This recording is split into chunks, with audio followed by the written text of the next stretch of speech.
আসসালামু আলাইকুম। আমি ডাক্তার রিজাজ। আজ কথা সাপের কামড়ে আমাদের করণীয় কি এই সম্পর্কে। যেহেতু এখন বর্ষাকাল, চারিদিকে পানি বৃদ্ধি পেয়েছে, তাই সাপের উপদ্রব অনেকাংশেই বৃদ্ধি পেয়েছে। তাই আমাদের এই ব্যাপারে সচেতন থাকা জরুরি।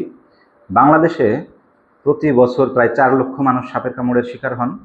তার মধ্যে প্রায় 7,000 মানুষ মৃত্যুবরণ করেন। বাংলাদেশে সর্বমোট সাপের প্রজাতির সংখ্যা প্রায় 90। এর মধ্যে বিষাক্ত সাপের প্রজাতির সংখ্যা 28 থেকে 30টি এবং বাকি 60 থেকে 62 প্রজাতির সাপ সম্পূর্ণই নির্বিষ।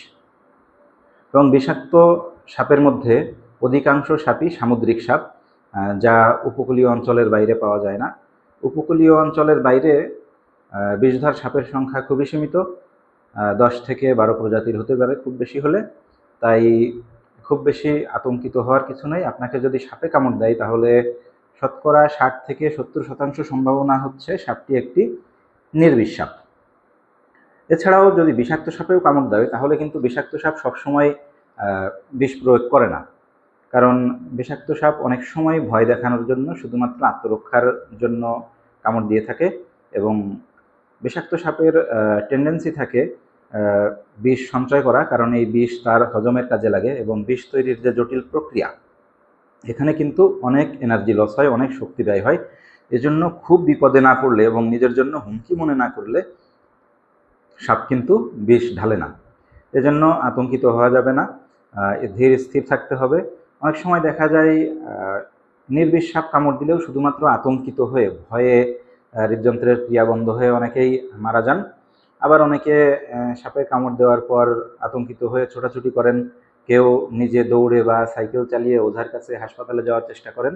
এগুলো করা যাবে না, কারণ আক্রান্ত স্থান আপনি যত বেশি নাড়াচাড়া করবেন শরীরে তত দ্রুত বিষ ছড়িয়ে পড়বে।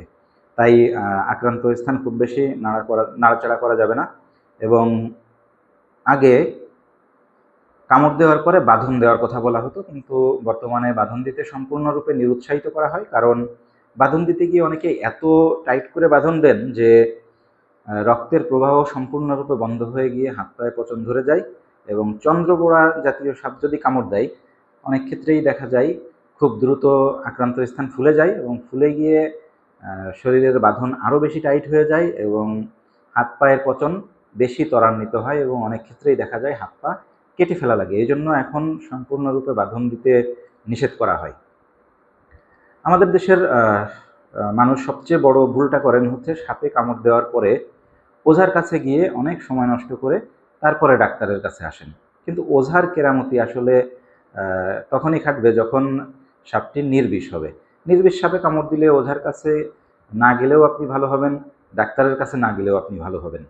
আবার আগেই বলেছি, বিষাক্ত সাপও কিন্তু সবসময় বিষ ঢালে না এবং এরকম ঘটনা অনেক ক্ষেত্রেই ঘটে।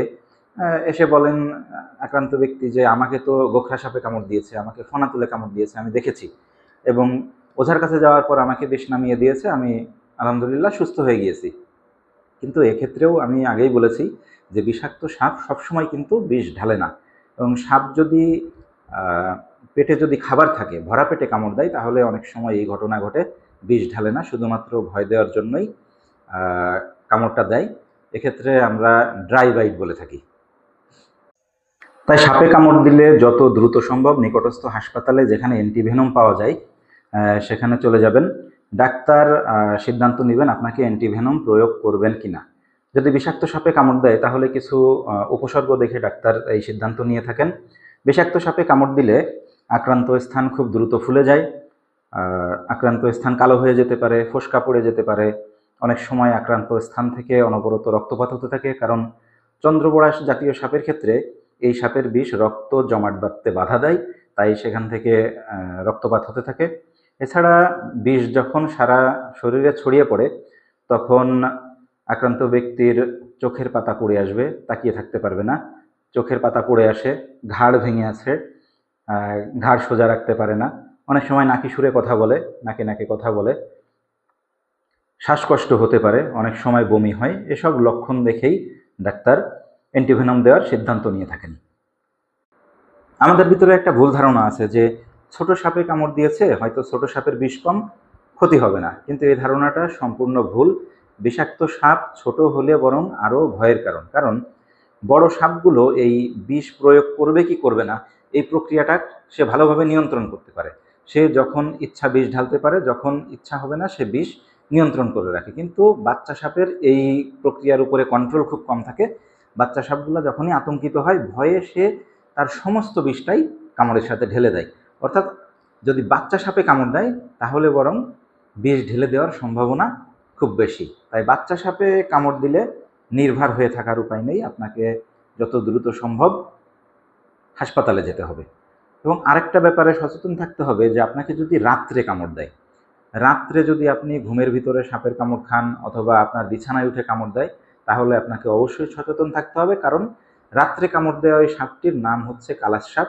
অধিকাংশ ক্ষেত্রেই কালাশ সাপ রাত্রে কামড় দেয়, রাত্রে সে শিকার ধরতে বের হয় এবং উষ্ণতার খোঁজে বিছানায় উঠে আসে।